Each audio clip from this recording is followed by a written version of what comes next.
Hola, ahí estamos. ¿Qué tal? Buenas tardes. Van a dar ya 3:40, ¿les parece bien si comenzamos? Respeto para continuar estar en tiempo con el programa. Yo soy Ricardo Villagra de la editorial Wiley. Tengo el gusto de presentarles a Andrew Moore. Él es doctor en bioquímica y biología molecular estructural por la Universidad de Cambridge.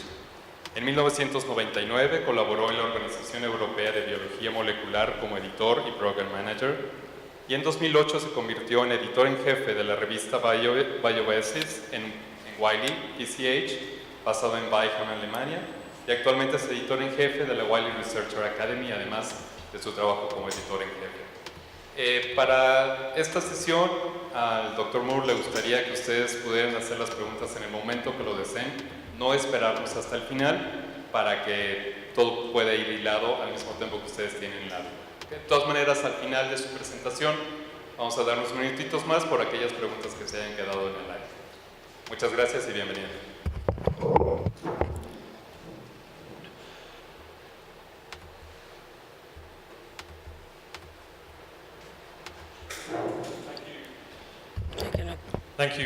Muchas gracias, Ricardo, por tu presentación. Entonces, bienvenidos a todos a la sesión. Como les explicó Ricardo, soy el editor en jefe de una de nuestras revistas, que es una revista que cubre muchas áreas, desde biología hasta genética, la población, biología de la población, y publicamos muchísimas hipótesis también. Y como dijo Ricardo, también soy el editor en jefe de la Wiley Research Academy, que son los resultados que ayudan a los investigadores a entender mejor cómo escribir y publicar ciencia, cómo ganar dinero, cómo obtener dinero para hacer investigación y cómo entender las diferentes partes del proceso de publicación, como la revisión de pares. Y entonces, como les dije, bienvenidos a la sesión. Durante esta sesión yo voy a hablar sobre lo que hacemos en la editorial y lo que hacen ustedes como autores cuando escriben sus documentos, sus artículos. Les voy a dar un poco de información de cosas que seguramente no van a encontrar si no hablaran con un editor.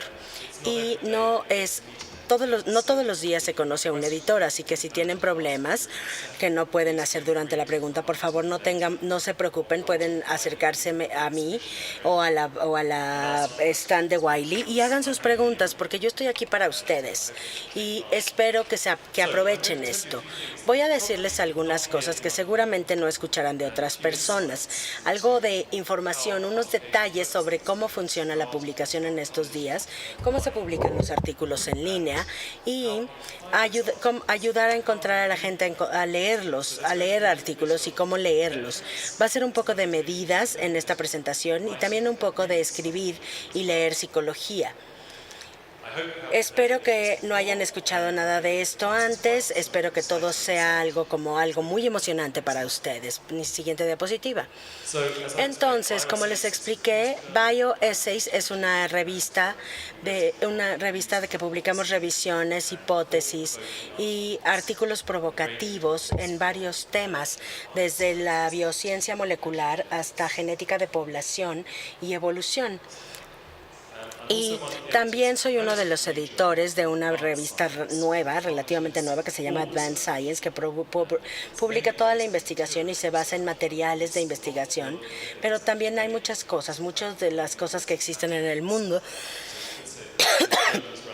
Esta revista es relevante para cualquier cosa porque es ciencia basada en el material y en la evidencia, pero también habla de química y varias otras cosas. Y esto es lo que quiero mostrarles. Entonces, para las ciencias vivas en Wiley, tenemos como 300 revistas, un poco más, en áreas como la biología molecular y celular, la ecología, la microbiología, la anatomía, etcétera. Y nuestras revistas constantemente se están expandiendo y tenemos varias sociedades con asociaciones a las que les publicamos revistas. Estas son algunas de las sociedades que tenemos y las comunidades que publicamos publicamos sus revistas. Ellas vienen con nosotros y nos dicen, tenemos una revista y queremos que una editora profesional la tome, la promueva y la desarrolle. Y muchos de estos títulos entonces tienen editorial interna o propia, lo cual nos da la ventaja de desarrollarla estratégicamente muy rápido, con un buen conocimiento de las medidas, de cosas como el uso, cuánto es que se leen los artículos. Y esta es información que solo se puede obtener internamente en las oficinas de los editores. Estas son algunas de las sociedades con las que trabajamos entonces. Y estas son algunas de las revistas que publicamos. Está un poco dirigido hacia las ciencias de la vida y pueden ver que ahí está Bioessays, Next Week Traffic, que es una revista de biología celular que publica investigación sobre primaria, obviamente, y a la izquierda tienen la revista que se llama Molecular Nutrition and Food Research, que es muy interesante, que cubre aspectos de la nutrición y el metabolismo y de lo que comemos todos los días. Es muy interesante.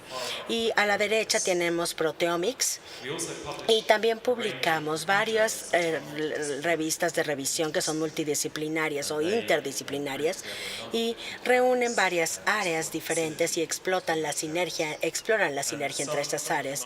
Y algunos que tal vez ya conozcan son la serie de protocolos actuales, métodos de laboratorio que muchas gentes utilizan y también nosotros los publicamos. Y como mencioné antes, tenemos revistas de acceso abierto que son completamente de acceso abierto. En otras palabras, si entran al sitio web de la página de la revista, van a tener acceso ilimitado a todo su contenido y la mayor parte de estos son...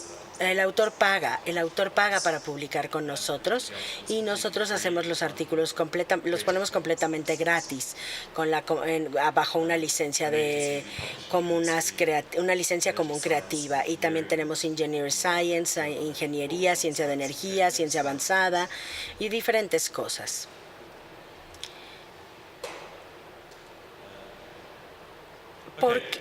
Entonces, vamos a comenzar con el negocio, lo que es de verdad esta sesión.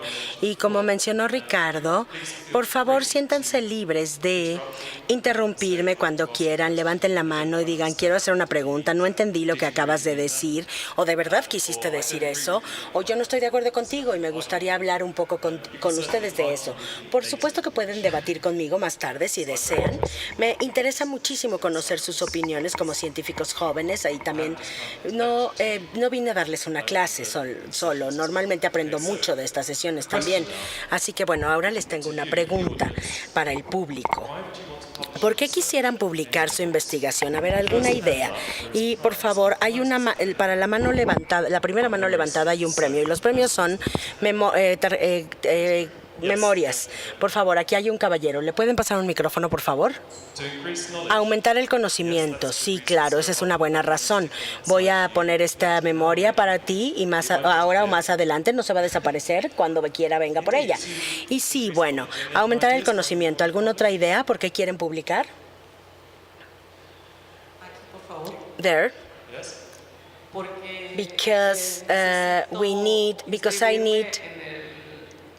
¿Me puede permitir un segundo, por favor, para que se ponga el audífono? No, creo que ya le está traduciendo. Es porque Because I need to belong to the National System of Researchers and I need publications. Muy bien, sí. Para ser parte de tu comunidad de investigación nacional tienes que publicar. Necesitas ciertas publicaciones para mostrar que eres investigador. Sí, es verdad. Por favor, pásenle el micrófono.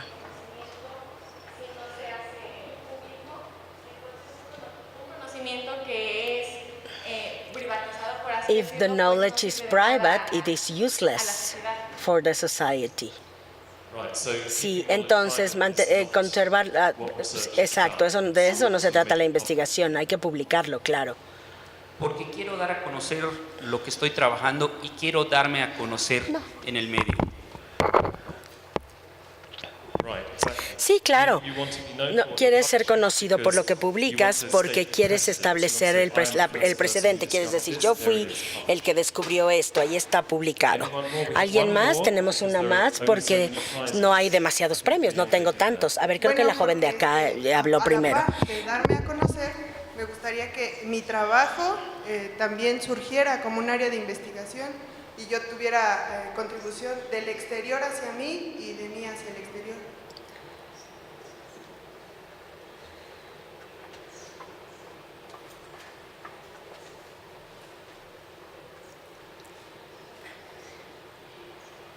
Sí, entonces, ¿te gustaría ser conocida como parte de una investigación creciente y tener una contribución a eso, como parte de la imagen más clara?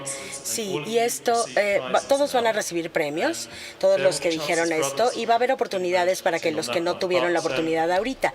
Pero, bien, a ver, vamos a ver los resultados de la encuesta. Entonces, hay una asociación que se llama STM, y esta asociación tiene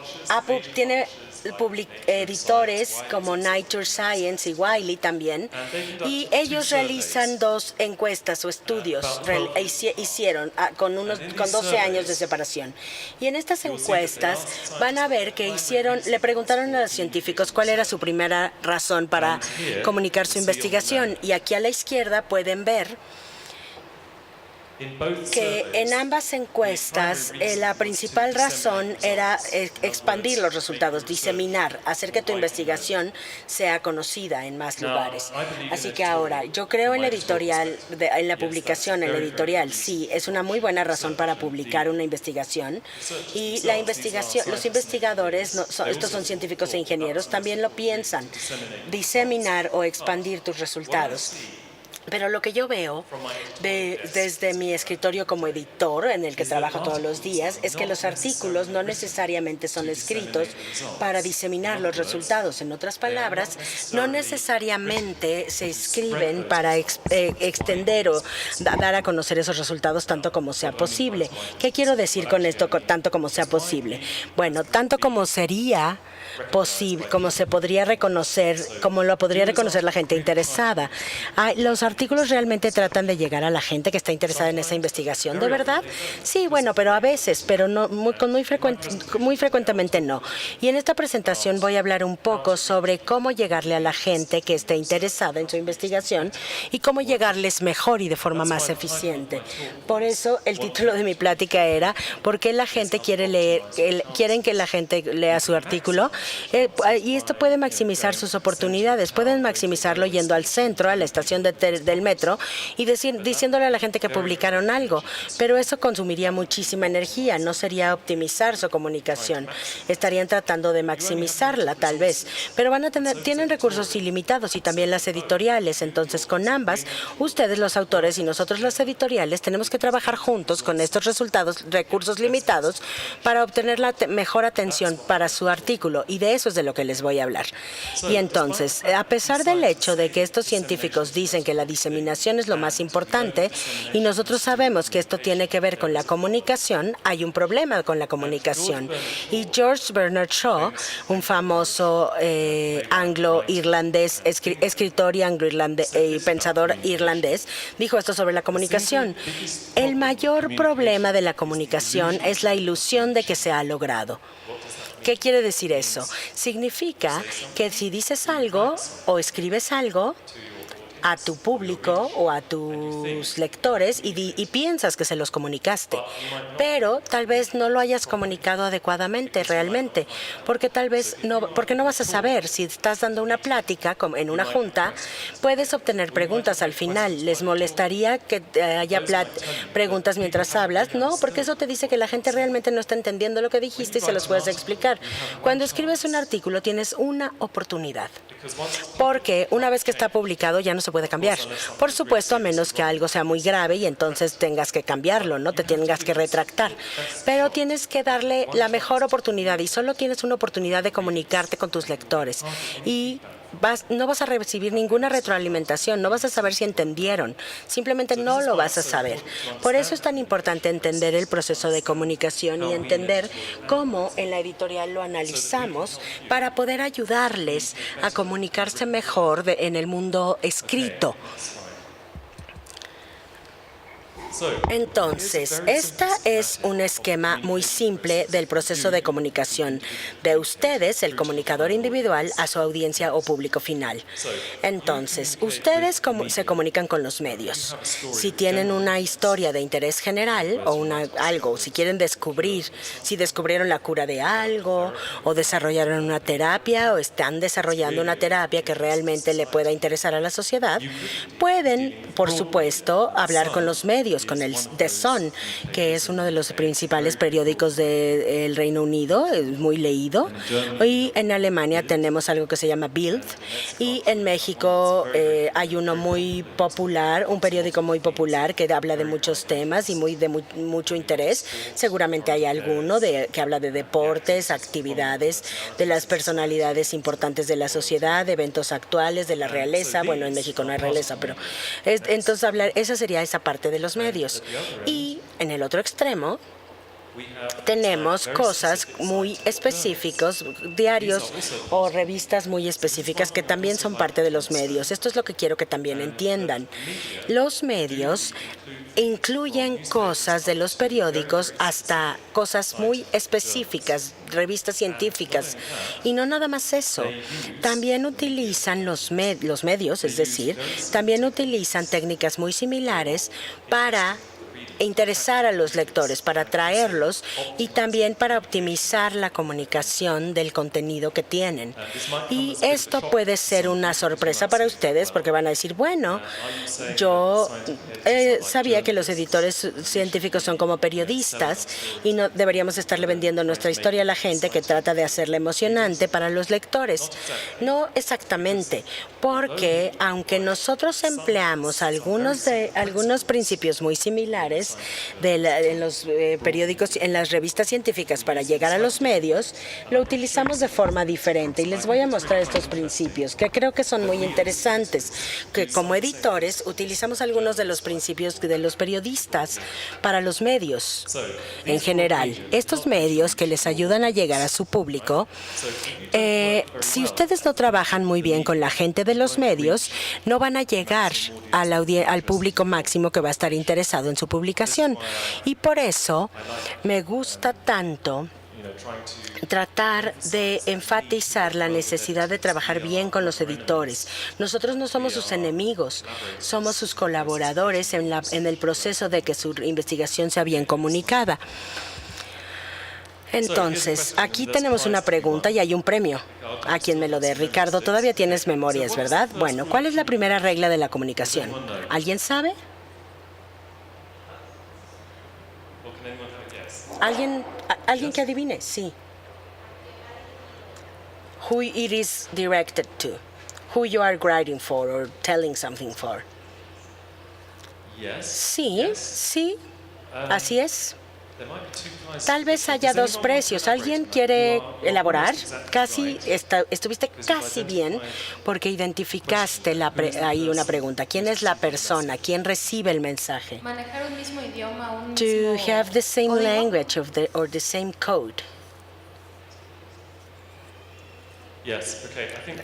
Sí, creo que hay que dar dos premios, Ricardo. Muy bien hecho. Porque sí, tienen que pensar en su público. ¿Quién es el público? ¿Qué sabe? ¿Qué idioma utiliza para comunicarse? Si entienden su idioma. No estoy hablando de idiomas internacionales como francés, italiano, español, pero la ciencia tiene un idioma, ¿no? Un lenguaje.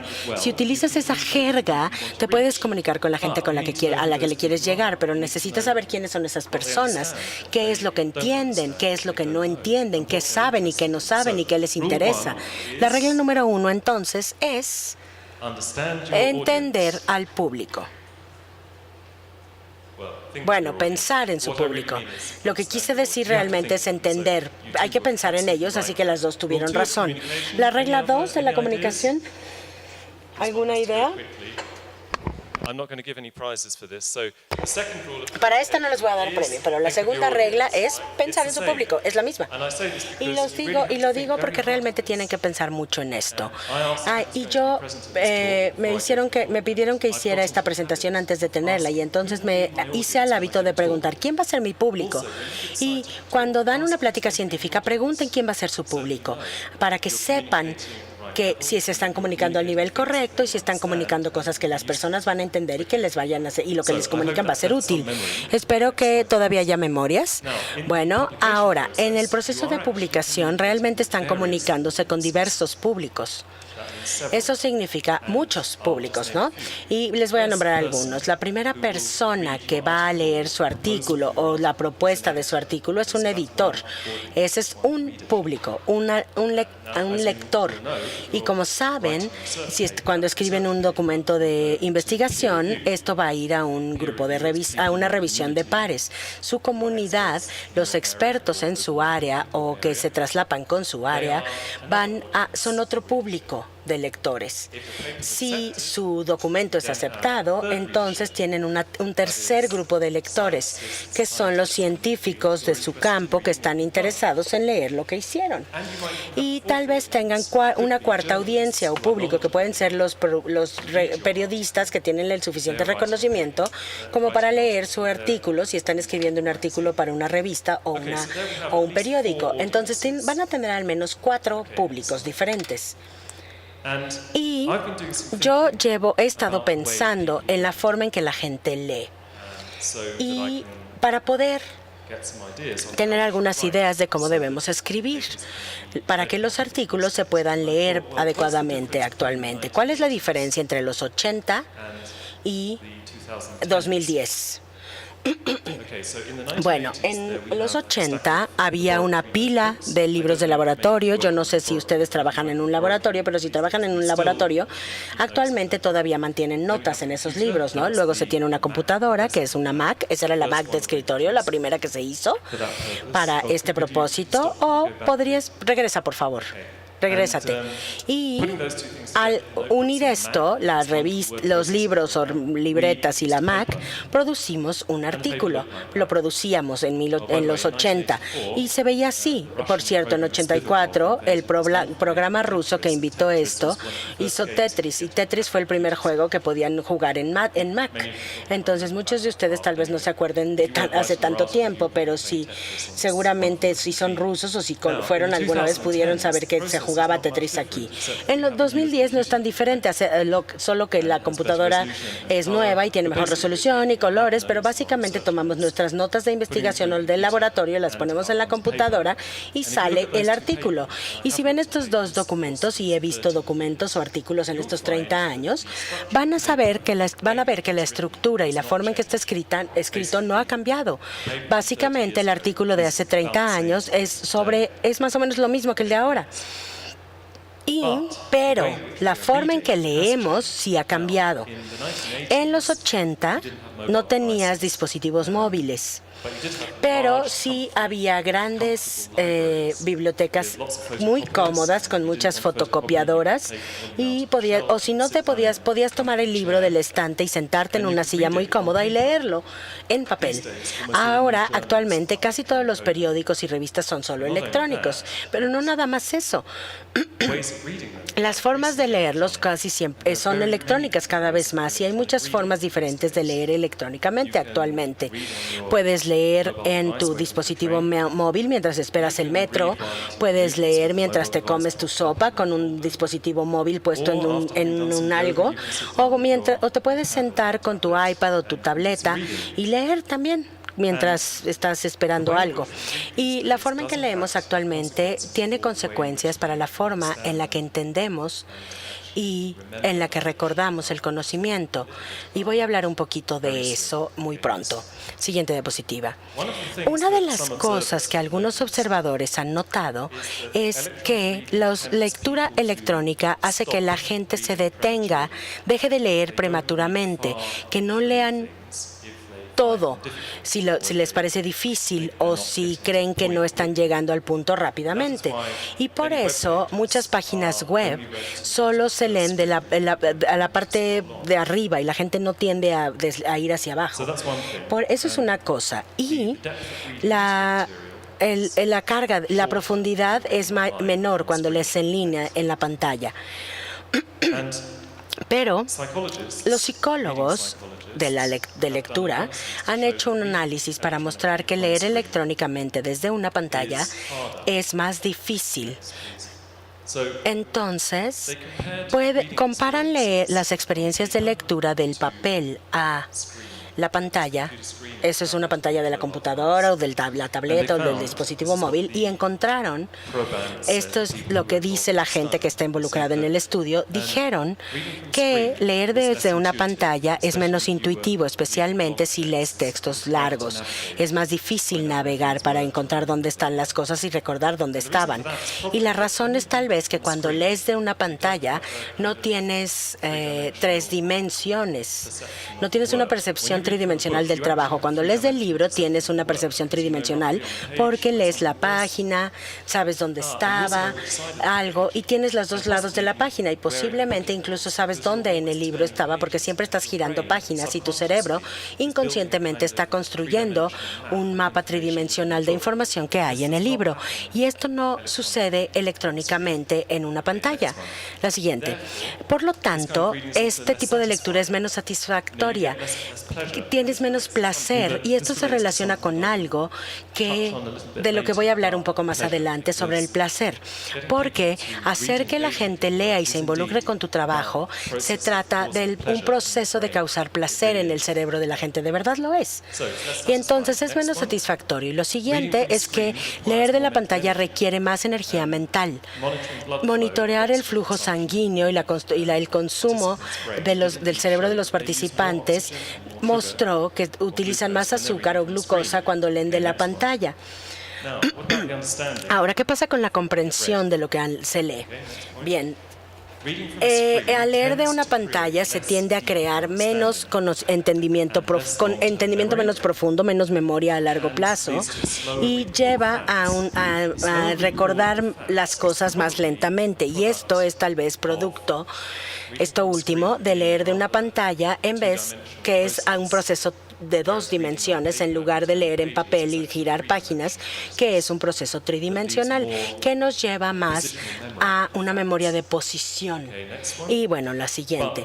Pero la memoria a corto plazo tiende a ser más o menos igual. Relacionado con este modelo tridimensional que creas cuando lees en el papel, es más difícil recordar dónde lees algo en un artículo para regresar a encontrarlo. Entonces, básicamente lo que esto significa es que cuando creas un trabajo escrito para que se lea desde una pantalla electrónicamente, tienes que estructurarlo de forma diferente. Tienes que hacer marcadores geográficos, ponerle más marcadores geográficos. Yo les llamo rutas para dividir el texto, y necesitas presentar más puntos de gratificación intelectual. Esto significa, acuérdense que es sobre el placer. Entonces, quieres que tu artículo sea placentero de leer. Eso significa que cuando la gente lo lea, descubra algo nuevo y haya una sensación de, ¡ay, eso estuvo maravilloso! Ahora entiendo algo más, aprendí algo. Y eso es la gratificación. Este proceso de gratificación mental es lo que motiva a la gente a seguir leyendo. Y algunos investigadores han hecho un análisis de esto y piensan que la lectura sostenida en línea, en otras palabras, si la gente puede leer periodos largos, se debe principalmente a la cantidad de gratificación que sienten en su cerebro. Y si sienten que no están entendiendo o aprendiendo algo nuevo, es muy fácil actualmente que pasen a otro sitio web, hagan otra búsqueda de Google para encontrar algo más que prefieran leer. Si buscan un tema muy específico, por supuesto pueden ir al índices científicos, pero también pueden buscar en Google el tema para tratar de encontrar cosas en otro artículo que les interese más. Por lo tanto, la gratificación mental por Internet actualmente es posible a través de muchos recursos diferentes. Aunque leer un artículo sea difícil y muy interesante, se puede comentar en muchos lugares y puede tener una mini revisión, comentarios. Si entras en la revista Nature o Science, vas a ver que siempre tienen comentarios escritos en la investigación más reciente, sobre la investigación más reciente. Pero si publicas tu investigación, quieres que la gente lea tu artículo, no quieres que lean los comentarios de tu artículo. Entonces necesitas competir con las otras cosas que se han escrito sobre tu artículo. Y eso significa que tienes que escribir claramente y de forma atractiva para que cuando la gente empiece a leer tu artículo en línea se quede con él porque está aprendiendo algo nuevo y porque es placentero, porque es una experiencia placentera. Entonces, básicamente, eso los editores y ustedes autores estamos en el negocio de hacer más fácil y más gratificante a la gente asimilar y recordar información nueva. Ahora, yo me interesé en las oraciones y qué tan difícil y largas pueden ser algunas oraciones, porque cuando leo manuscritos como editor, mi trabajo mi deber es aconsejar cómo hacer que las cosas sean más simples y más estructuradas y claras. Entonces empecé a buscar qué tan largas pueden ser algunas frases o oraciones. Y una frase tenía 90 palabras y dije, ¡ay Dios! Es increíble, ¿cómo puedes escribir una frase de 90 palabras? Y le aposté al autor que había escrito estas oraciones de 90 palabras. Le dije, oye, es un logro grandioso. Y él pensó, es un gran logro, escribí 90 palabras. Pero era la peor oración del manuscrito. ¿Por qué? Porque combinaba tres cosas: la razón de hacer el estudio, los resultados del estudio y las implicaciones del estudio. Y también era complicado porque había que leer la oración 3 veces. Tan complicada. Leer una oración de 90 veces, 3 veces, de 90 palabras 3 veces, no es lo que la gente hace en línea. Esto realmente es algo que te hace detenerte. Debes evitarlo. Pero a otro nivel, tienes que tener cuidado de estar comunicando cosas en oraciones pequeñas que la gente pueda entender y digerir individualmente antes de empezar a meter complicaciones. Entonces busqué algunos autores, lo que algunos autores estaban escribiendo. Y aquí tenemos a Chaucer, a Dickens y al final, a J.K. Rowling. ¿Y qué opinan? ¿Qué creen que son esos números? 49, 20 y 12. No hay premio. ¿Tenemos memorias? ¿Quién se quedó con las memorias? ¿Ya levantaste la mano? ¿Sí? ¿Quieres adivinar? A ver.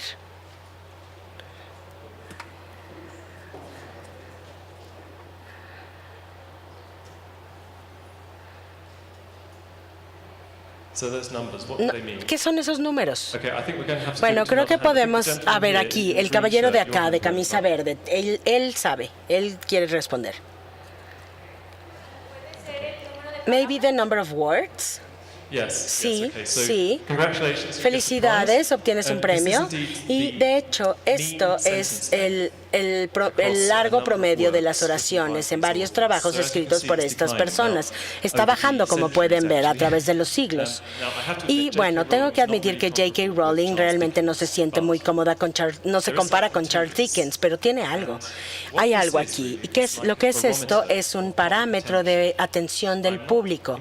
No estoy implicando causas y efectos. No estoy diciendo que la memoria corta del público o que el largo de atención de la gente sea mayor o menor en una lectura superficial. Yo no estoy seguro de la conexión, pero les voy a mostrar algo más que lo hace muy claro. Hay una tendencia hacia hacer oraciones más pequeñas. Tal vez porque la gente quiere información en pedazos cortos en estos días. Pueden ver esto y por lo que lo pueden buscar aquí en las referencias. La siguiente diapositiva. ¿Qué pasa del inglés hablado? Aquí me encontré con un artículo que comparaba las los largos promedio de las oraciones en los discursos inaugurales presidenciales. George Washington en 79 fue el primero a la izquierda, y estos son lo que mejor encaja. Son los mejores, ¿no? En cuanto a largos de oraciones. En 2009, en la izquierda tienen el discurso de Barack Obama, y pueden ver el descenso en el largo de las oraciones. Las oraciones que utilizan los presidentes de Estados Unidos para comunicarse con su público se están acortando cada vez más. Ahora, pueden ver que esto muy claramente, si ven las primeras 5 oraciones de estos discursos inaugurales, es el primero. Son las primeras 5 oraciones del de George Washington y luego el de Barack Obama.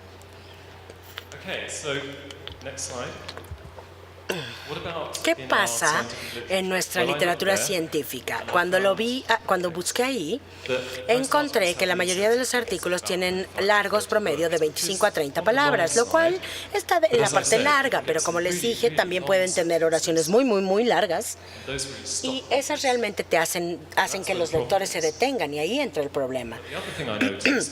Pero la otra cosa que noté es cuando vi lo que escriben los bloggers sobre estos artículos científicos, es que utilizan oraciones entre 10 y 20 palabras.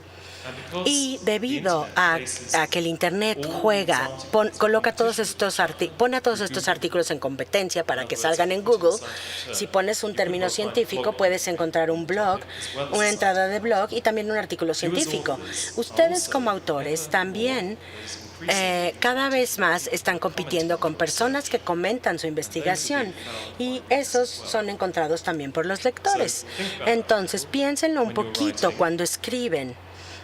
Piensen un poquito en eso cuando escriben. Los escritores y bloggers pueden ayudarles a hacer un gran servicio a su trabajo porque los pueden promover, si lo entienden bien, pero también pueden estar compitiendo con ellos por la atención de los lectores. Entonces, esto, al final de esta parte de la presentación, lo puedo resumir con lo que queda en las mentes cuando están en las computadoras. Básicamente se están distrayendo, y tienen que entenderlo cuando escriben.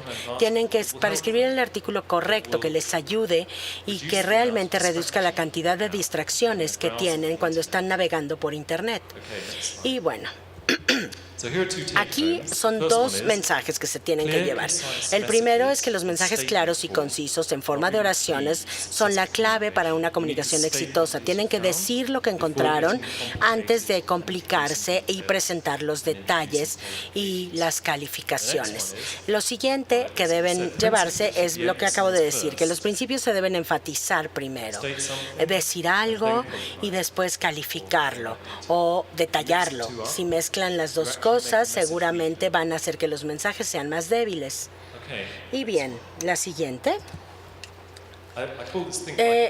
Como periodista, porque de verdad estamos en los medios importantes, piensen en su público en cuanto a la comunicación, cuando quieran comunicar, pero tengan en mente que la ciencia no habla por sí misma.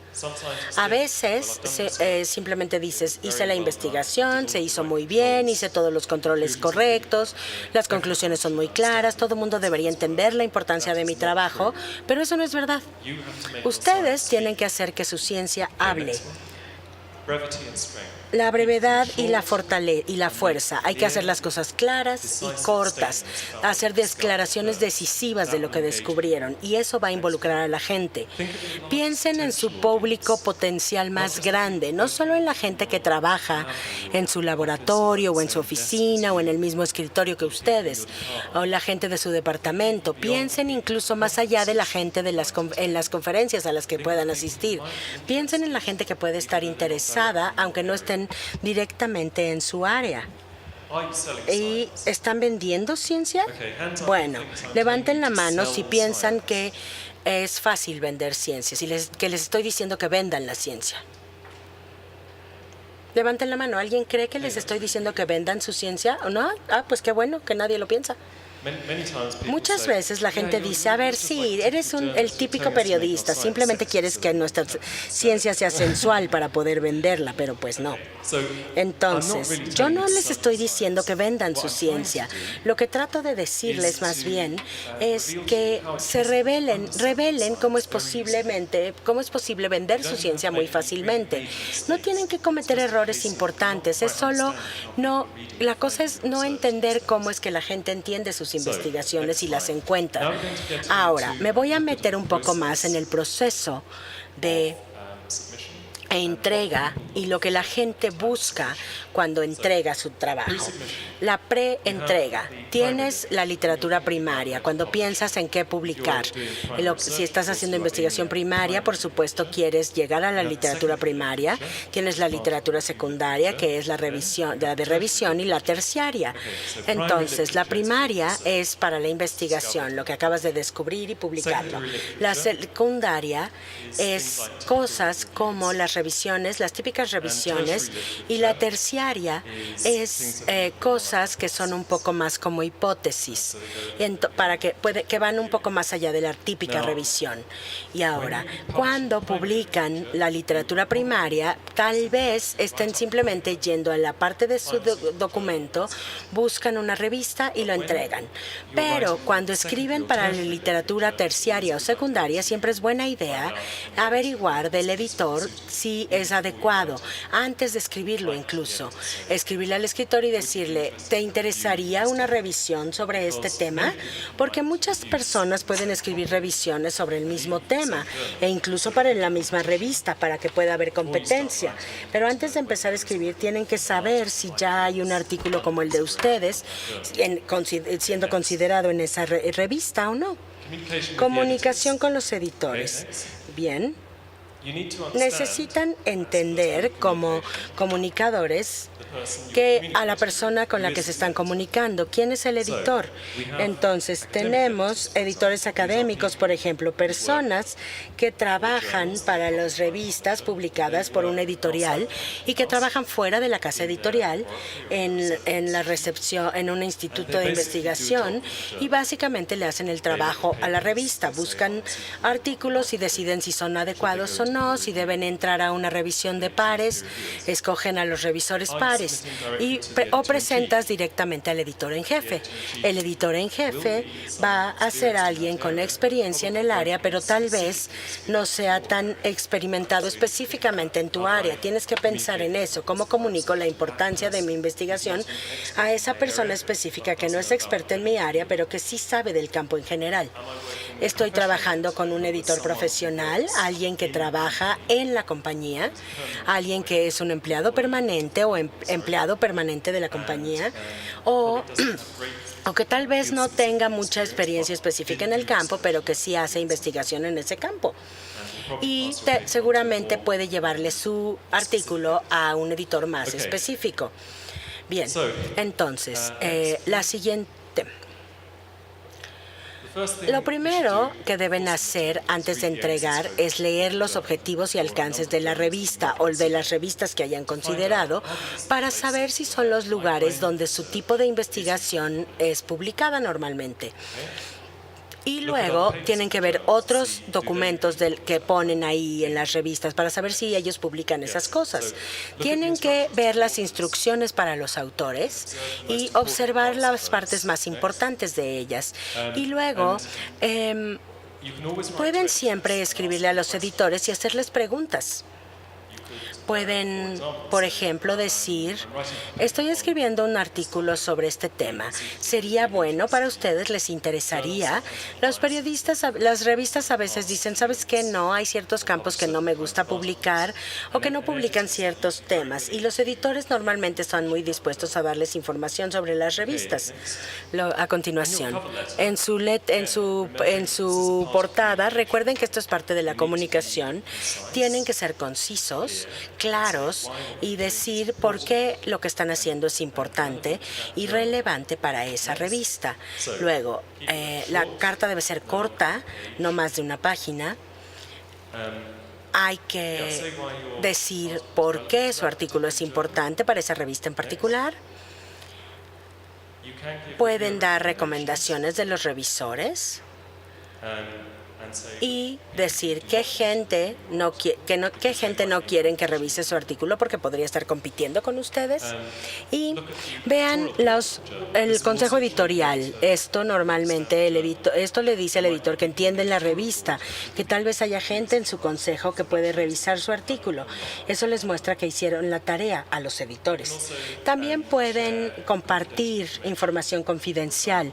Por ejemplo, podrían estar muy cerca de un descubrimiento muy importante y esto sería un preludio a su publicación y tiene que salir y pueden decirles que tiene que salir rápido para establecer el precedente y quieren que los editores tengan muchísimo cuidado con respecto a la gente con la que a la gente a la que le comunique estos resultados.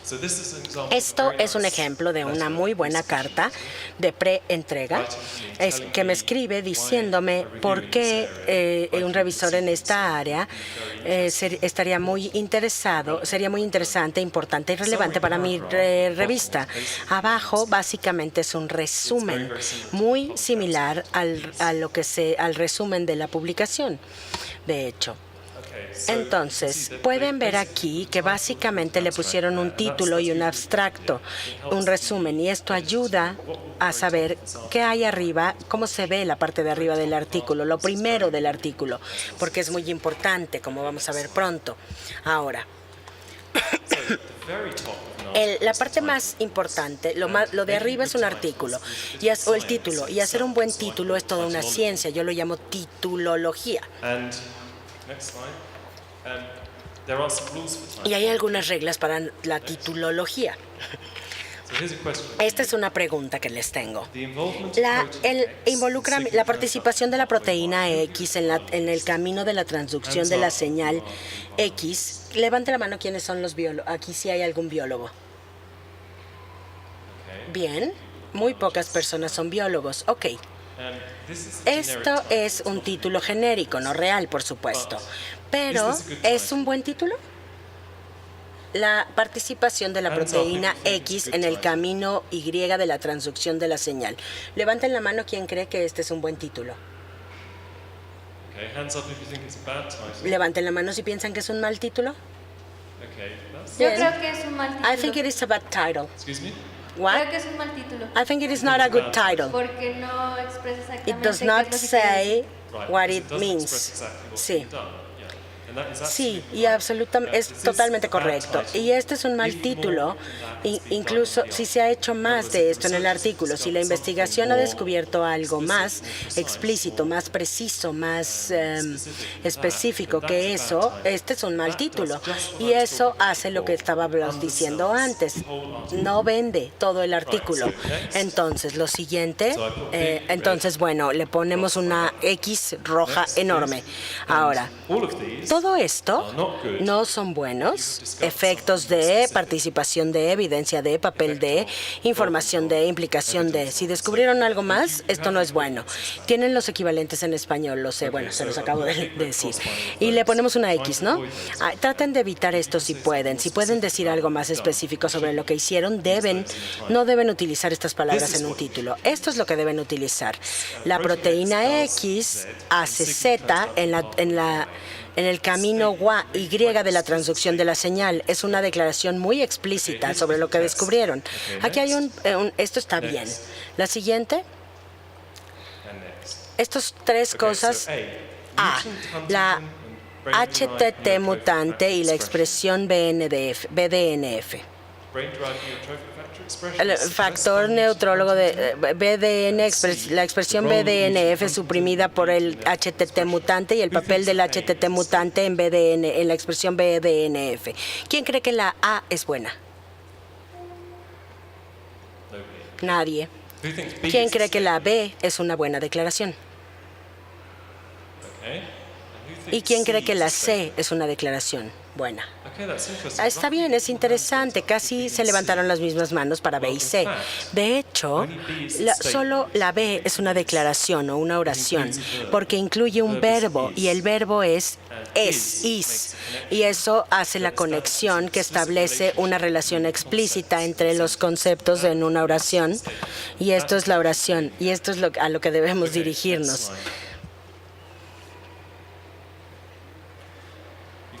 Pueden ver que en esta oración de aquí, en A y C, no hay verbo. Entonces no son oraciones, no pueden ser oraciones. No se puede decir nada explícito sin usar un verbo, porque entonces la gente no sabe qué es lo que se ha descubierto.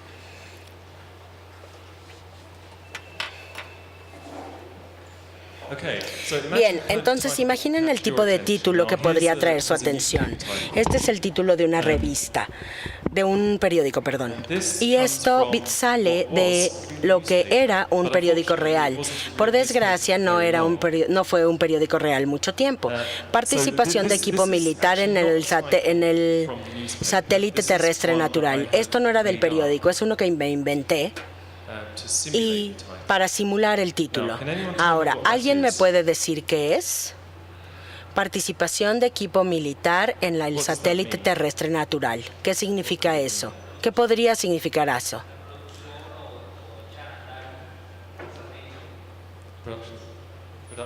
Launching of a satellite, yes. Podría ser, sí, podría ser cualquier cosa, ¿no? Porque realmente no es muy específico.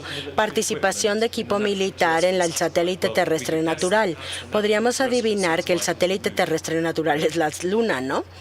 Entonces, bueno, eso es lo más que podemos sacar de esto. Ahora, lo que realmente queremos leer es esto. El bombardero de la Segunda Guerra Mundial encontrado en la Luna.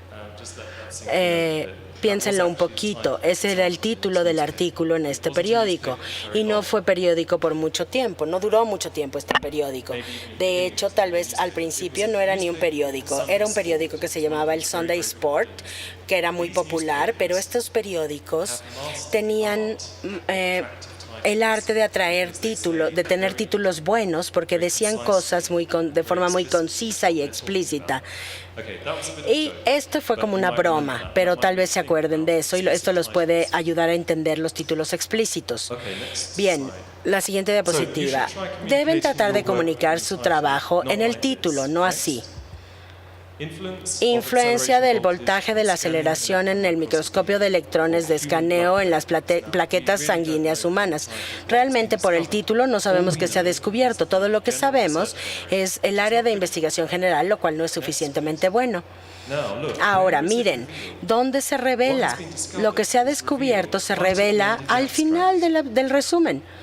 Entonces, cuando empiezas a leer un abstracto o resumen, ¿dónde empiezas? Alguien, levanta la mano si alguien empieza por el principio.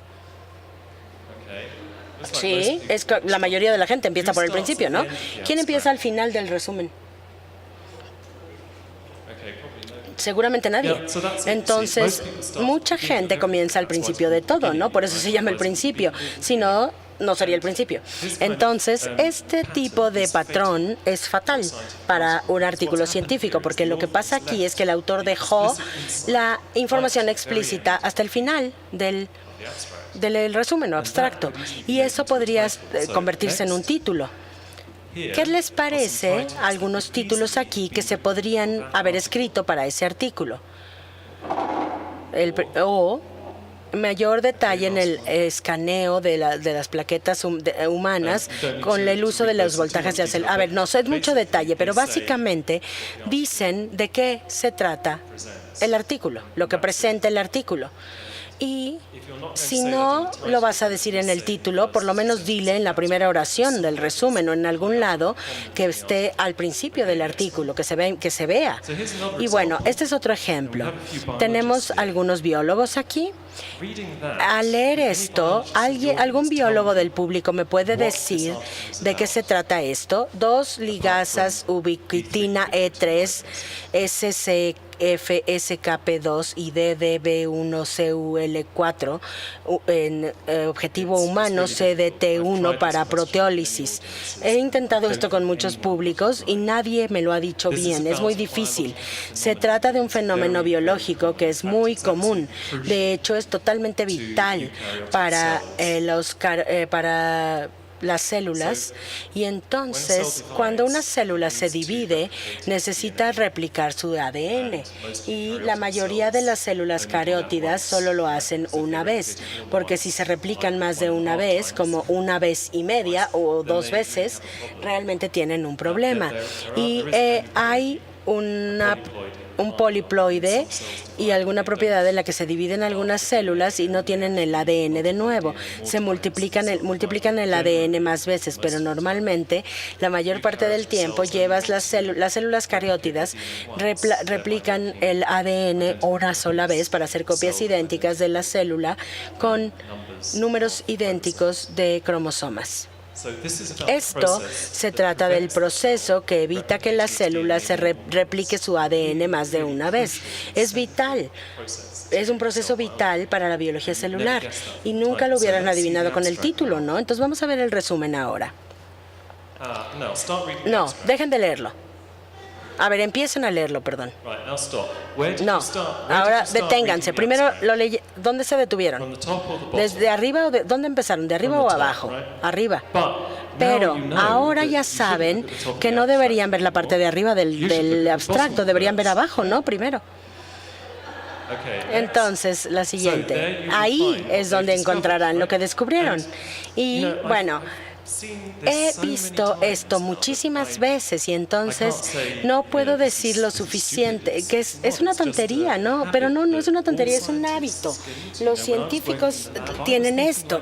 Y sí, yo también pensaba así cuando trabajaba en el laboratorio, y eso era porque lees los periódicos así todo el tiempo. Sí, los artículos, perdón. Si lees artículos así todo el tiempo, vas a escribir artículos así todo el tiempo, obviamente. Y eso es lo que no quiero que ustedes hagan. Entonces, con esta última oración del resumen, podríamos crear títulos mucho mejores, ¿no? Bien.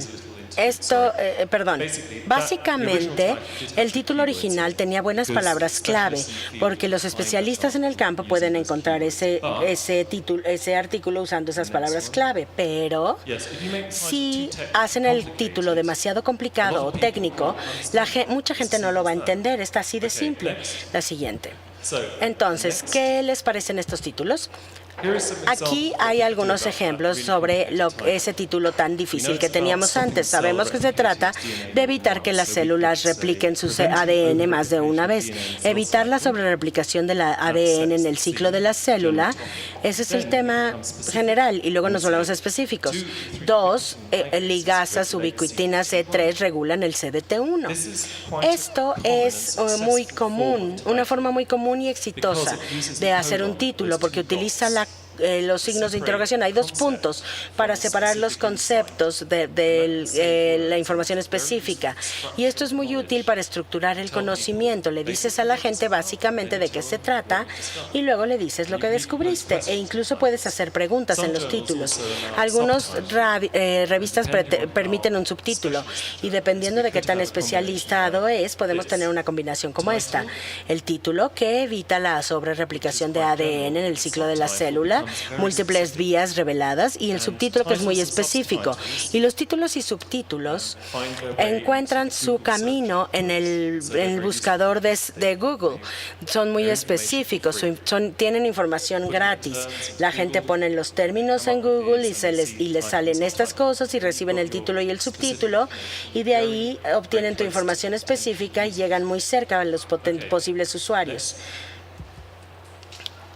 Otra cosa interesante, y esto es algo que no apoyo personalmente porque yo ayudo a la gente a publicar artículos y quiero que la gente los lea. Pero lo que hemos notado o que otros han notado es que muchos de los artículos científicos ya no se leen antes de ser citados. Es decir, la gente que encuentra un artículo piensa que es útil para citarlo en su artículo, no ha leído el artículo. ¿De dónde sacó la cita? Bueno, lo sacaron de una lista de referencias. Entonces, lo importante que les voy a decir por qué es tan prevalente esta práctica. Pero bueno, hay una presentación de cómo los investigadores descubrieron esto. Lo descubrieron utilizando el principio del de los errores. Son pequeños errores en la referencia. Aquí hay una referencia. Y después, cuando esa referencia se cita de nuevo en algún momento en otra lista de referencias, adquiere 4 errores. No sabemos cómo, pero alguien lo escribió mal, no tenía cuidado. Y estos 4 errores se resaltan aquí con los asteriscos, las estrellitas que tienen encima. Y ahora pueden ver que tenemos un experimento de genética, ¿no? Entonces, en abril de 2009 encontramos la primera incidencia de ese error. Ese error es muy específico, muy poco probable que con estos 4 errores pueda aparecer espontáneamente de forma independiente este error. Lo siguiente, luego lo rastreamos y en una lista de referencias de un artículo publicado en junio de 2009 encontramos las mismas mutaciones en la referencia. Lo siguiente. Y luego, en diciembre de 2010, se volvió como que otra cosa, ¿no? Tuvimos otro mutante porque es en otra área. Y los investigadores que lo vieron desarrollaron un algoritmo que podría rastrearnos hacia estas mutaciones en el tiempo y hacer un cálculo del número total de veces que este error se había cometido en la literatura. Y esto les permitió predecir que de los artículos muy científicos, un máximo del 20% de las citas resultaron de personas que no habían leído el artículo. 80% de las citas resultaban de gente que simplemente lo había encontrado en una lista de referencia y la había copiado, y por lo tanto copiaban los errores. ¿Eso no les sorprende? 80% de esa literatura no se ha leído antes de ser citada. Eso es terrible y debemos hacer algo. Así que ustedes deben ayudarme con esto, ¿no? Tienen que ayudar a que sus artículos se lean. Pero, regresando al punto específico, acuérdense de lo importante que es el título, porque la gente cita los artículos al ver una lista de referencias. Y si el título dice la participación de la proteína X en Y, eso realmente no le da la motivación para citarlo, porque no les dice nada. Si dice la proteína X hace Y, dicen, sí, ese es el apoyo de lo que estoy diciendo aquí en mi artículo. Esa parte explícita de información les ayuda a citar ese trabajo. Así que hay que pensar en eso cuando piensen en su título. Ahora, y bueno, esto sigue. Perdón.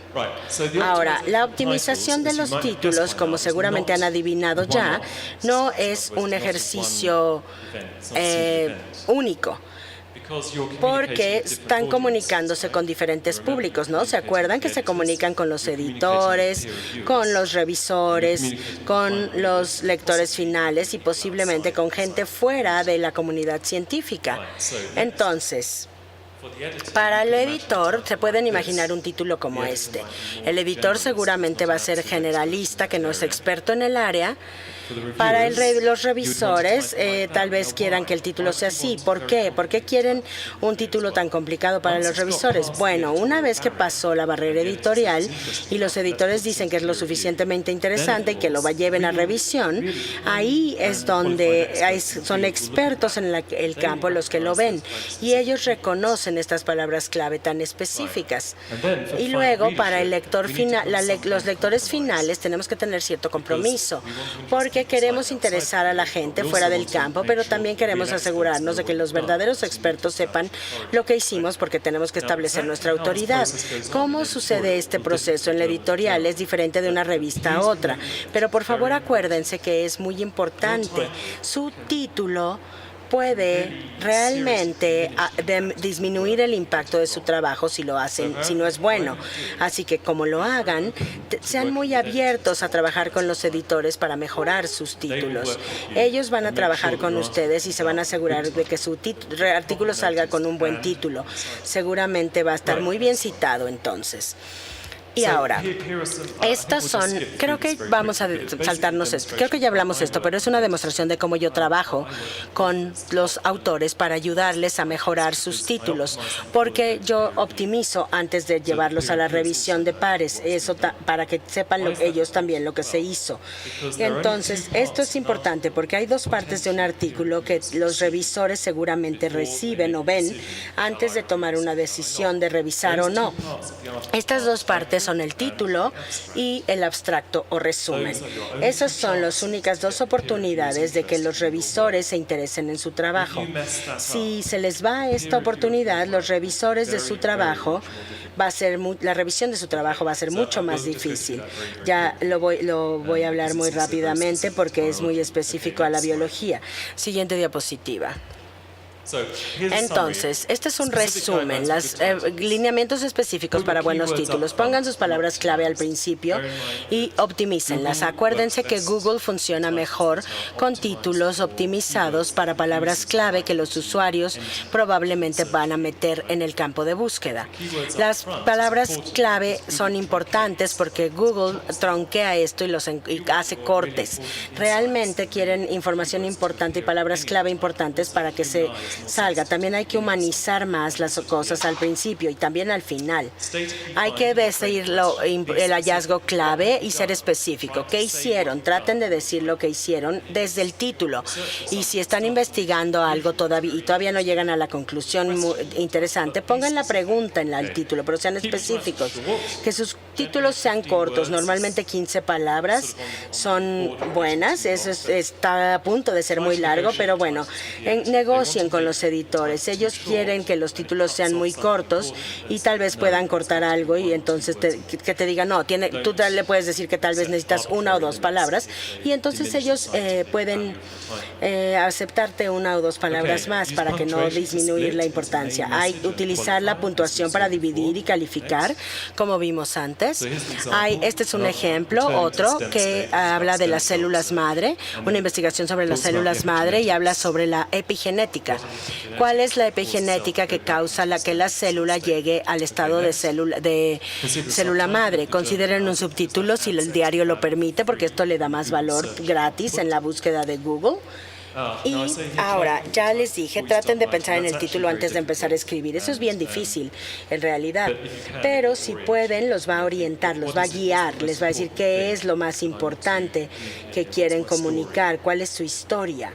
Y luego se tienen que asegurar de realmente escribir su título para que refleje el título, su artículo para que refleje eso. Siguiente diapositiva ahora. Ahora, también podemos aplicar la ciencia de los títulos a los encabezados de nuestro artículo, porque también son pequeños títulos, son titulitos que diferentes historias que aparecen en todo su artículo y que juntas hacen una historia más grande. Esto es un ejemplo que tal vez no puedan leer, pero van a ver que hay dos jerarquías de encabezados. Hay el principal y el siguiente, ¿no? Todos estos encabezados son frases, oraciones, declaraciones que te dicen qué se presenta en el texto que está debajo del encabezado. Y eso significa que puedes leer aspectos de la historia de muy alto nivel al pasar tus ojos, al echarle una mirada rápida. Miren la geografía del artículo si quieren. Lo pueden dividir en pequeñas partes. Cada una te cuenta básicamente lo que dice en el encabezado. Esto es la base de la narrativa científica, de contar una historia en sus artículos. Ahora, necesitan aplicar la titulogía a los encabezados y a las oraciones. Hagan preguntas o declaraciones. Cuando escriban las secciones, necesitan presentar cada sección con un resumen de lo que presenta, de forma muy simple. No agreguen dejen los detalles más adelante. Al final de cada sección, recuérdenle a sus lectores lo que les presentaron y cuáles son las implicaciones de esto. Esto es muy importante para el efecto de memoria, que vamos a ver en un momento. Eso es lo que les acabo de decir. Bien, siguiente diapositiva. También existe una ciencia relacionada con los abstractos o resúmenes, como seguramente ya adivinaron. ¿Alguien tiene idea qué es esto? Hay un premio para esto. ¿Nos queda una? Ya no nos quedan. Bueno, seguramente tenemos en el stand, ¿no? Bueno, entonces les prometo un premio. Vengan al stand si obtienen la respuesta y los vamos a obligar a que nos lo den. Ok, bien. Esto les puede decir un poco más. Levanten la mano si saben qué es esto. Sí, es muy difícil la pregunta. Bien, se los voy a revelar. Esto, de todos modos, vengan al stand si quieren. Esto es el efecto de la posición serial. Habla sobre la memoria. Y lo que dice esta curva es que cuando estás expuesto al proceso, ya sea de lectura, ya sea que estés leyendo o que estés escuchando la radio, un programa de radio, que estés viendo la televisión, hay un proceso que dirige a la memoria, y al principio del proceso la memoria está alta y al final del proceso también, pero en medio del proceso la memoria es baja. Eso significa que las cosas que están en medio del programa de radio, del capítulo que estás leyendo, del programa de televisión, se van a quedar menos en tu memoria que las cosas que se leyeron, oyeron o vieron al principio o al final. Primacía y es lo primero que se ve, y la recencia es lo que se acerca al presente. Y suceden muchas cosas en medio y todo eso no se recuerde. Es bueno saber esto y quieren ver la referencia, aquí está. Y bueno, siguiente. Esto realmente tiene claras implicaciones cuando se escribe un artículo, porque un artículo es un texto que normalmente se escribe en aislamiento. Normalmente la gente navega por los abstractos. Con frecuencia aparecen como grandes compilaciones en libros de conferencias. Realmente aparecen con frecuencia como trabajos separados, independiente del artículo.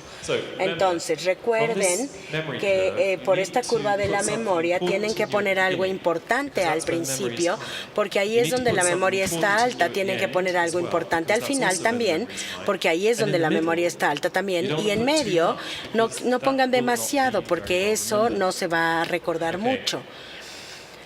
Bien. Entonces, ¿qué pasa si esto sale mal? Imagínense que no están escribiendo un abstracto, sino que están hablando sobre su investigación con alguien. Entonces, ahora aquí están hablando de su tema favorito y no están haciendo un muy buen trabajo, porque no han comenzado de forma muy interesante. Ya hablaron de grandes máquinas y de cómo van al laboratorio todos los días y cómo la gente se pregunta, a ver, ¿cuál es el punto? Síguele. Y entonces, en lugar de concentrarte en la investigación, la persona empieza a tener hambre. Y obviamente eso le lleva a pensar, debería ir de compras, y luego, y al final, lo último es, no se me vaya a olvidar el cumpleaños de mi suegra. Si tienen suegras, ustedes las adoran, por supuesto, pero no quieren, dice que podar el pasto de la suegra. Por supuesto, nadie quiere hacerlo. Tienes que llamar la atención al principio con algo muy nuevo e interesante, porque muchos abstractos no empiezan correctamente, ¿verdad? Como ya vimos. Y bueno, al principio del extracto no quieres escribir algo así. La evolución es el fenómeno clave que va a través de la vida, porque todo el mundo en la biología lo sabe, ¿no? Y estás escribiendo para biólogos, entonces, si eres biólogo, entonces si no quieres comenzar así tampoco. De nuevo, si eres biólogo, todo el mundo sabe qué es la cilia motil. Todos sabemos qué hace si somos biólogos, y obviamente tampoco quieren escribir esto. Y estos son ejemplos reales. Esto es un ejemplo real. La reproducción sexual. Perdón. No es broma. La reproducción sexual permite a un organismo transferir parte de sus genes a la siguiente generación. Me llegó esto así y tuve que pensar si se me había olvidado lo que estudié en la escuela en biología, porque el problema es que a algunas personas les es difícil empezar a escribir y entonces comienzan con cosas que son muy obvias, y eso es lo que no deben hacer, porque están perdiendo el tiempo, el punto de la memoria. Y bueno, entonces yo creo que la estructura óptima de un resumen es poner lo más importante al principio, tanto antecedentes como sea necesario en medio, y al final poner su contenido emocionante, cuáles son las implicaciones al final. Y entonces hay un texto que va con todo esto, solo lo inventé y no se preocupen por el texto, pero traten de acordarse de la estructura. Lo importante al principio y al final, y al final pueden escribir implicaciones, a qué nos va a llevar lo que acabo de descubrir, ¿no? Luego, como mencioné antes, pueden hacer preguntas o pueden meter preguntas en títulos, y este es un ejemplo de diferentes tipos de combinaciones de títulos y abstractos. Pueden tener un título que diga algo y al principio del resumen pueden hacer una pregunta. Y luego puedes tener un poco de los antecedentes y al final del abstracto pueden poner su principal hallazgo con las implicaciones o aplicaciones. Y la imagen copia es empezar con una pregunta, que el título sea una pregunta, y luego en el abstracto comenzar con la revelación de lo que encontraron y que responde la pregunta. Entonces, estas son formas aceptables de hacerlo. Y este es un ejemplo. Aquí pueden ver que el título es una oración. La variabilidad del fenotipo celular que es impulsado por esto. ¿Cuál es la importancia de la variabilidad observada en los miembros individuales de esto? Esto habla de la pregunta que los investigadores buscaban responder en su investigación. Y en el texto del cuerpo es importante recordar, como sabemos, los lectores leen en línea, tienen poco rango de atención y tienen estos problemas que ocurren de leer en línea, y queremos estructurar esto para que sea fácil de leerlo. Hay que hacer cachitos, y si saben cómo se ve una tarjeta de crédito, ya saben que es un número de 16 dígitos, y entonces saben que no es una cadena única, porque es imposible leerlo, ¿no? Si alguien les pide su número de la tarjeta de crédito, tienen que leer los 16 dígitos y todos están juntos, les va a ser muy difícil leerlo, por eso siempre están separados. Y también es difícil recordarlo, así que las tarjetas de crédito son muy simples, un objeto todos los días que utilizan el concepto de dividir las cosas en pedacitos que sean más fáciles de digerir y recordar. Y pueden hacerlo en sus manuscritos así. Imagínense una sección grande. Esto no tiene estructura. Es difícil digerirlo y también es difícil recordarlo. Pero del otro lado tienen esto otro. Son pedacitos. Está más estructurado. Tiene más oportunidad para la memoria. Porque al principio de cada pedacito empieza un nuevo episodio de memoria. Y escriban oraciones cortas. Aquí son ejemplos de oraciones bien largas. Esta es una oración larga de 52 palabras. No es la más grande que he leído, pero comienza con un problema. El problema es la palabra aunque. Aunque ya dice, ya establece una condición, ya dice, les voy a decir esto, pero hay algo más que también es el caso. Y eso distrae al lector, porque el lector ya está precondicionado, ya le diste esa idea. La mejor forma de decirlo es decir lo que quieres y luego decir cómo lo vas a cuantificar o calificar. Entonces, la segunda oración se divide en 3 partes y la última parte empieza con la palabra sin embargo. Sin embargo, esa es la forma en que resolvemos el problema con el aunque, porque sin embargo nos dice que viene una calificación, pero así se debe hacer. No deben escribir una oración grande con una calificación al principio. Esta oración tiene un problema muy similar, pero es del tipo opuesto. Están vinculando 2 conceptos y comienzas con el debido a. Les voy a decir algo y les voy a decir por qué es así también. Pero en lugar de decirte algo y luego decirte esto, te lo meto todo en una oración y entonces es mucho más difícil de digerir. Así que, bueno, aquí yo recomiendo hacerlo así. Decir lo que quieres decir y luego decir cómo apoyas lo que dijiste.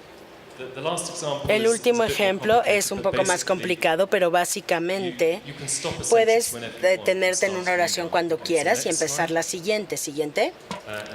Y luego, esta oración básicamente se puede dividir en tres al parar y empezar de nuevo. Así que recuerden que no es un gran logro escribir oraciones de 90 palabras. Es algo malo. Hacer oraciones de 90 palabras no es bueno, es bastante malo.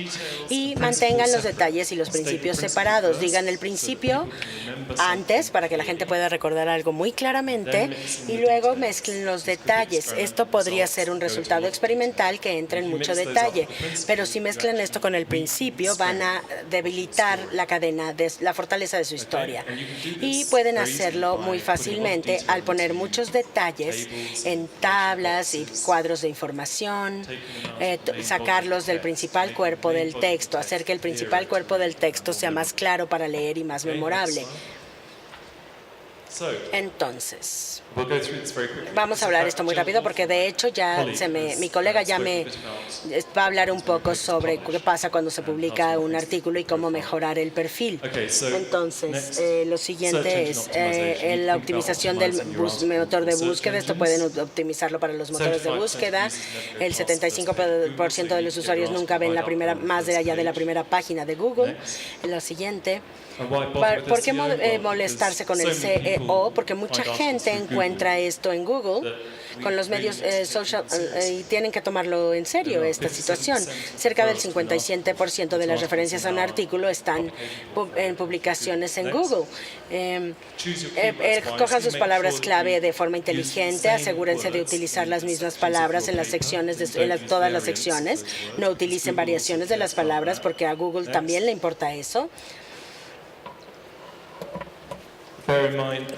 Acuérdense de los diferentes tipos de títulos que tienen diferentes efectos en Google. Tienen que tener sus palabras clave al principio del título porque Google lo va a truncar en algún momento, ¿no? Truncar es como de 55 y 65 palabras. Ahora, pueden utilizar kudos en su perfil. Hay que tener en cuenta las mediciones. Y averigüen quiénes son sus públicos. Y bueno, ya, acabé. Muchas gracias.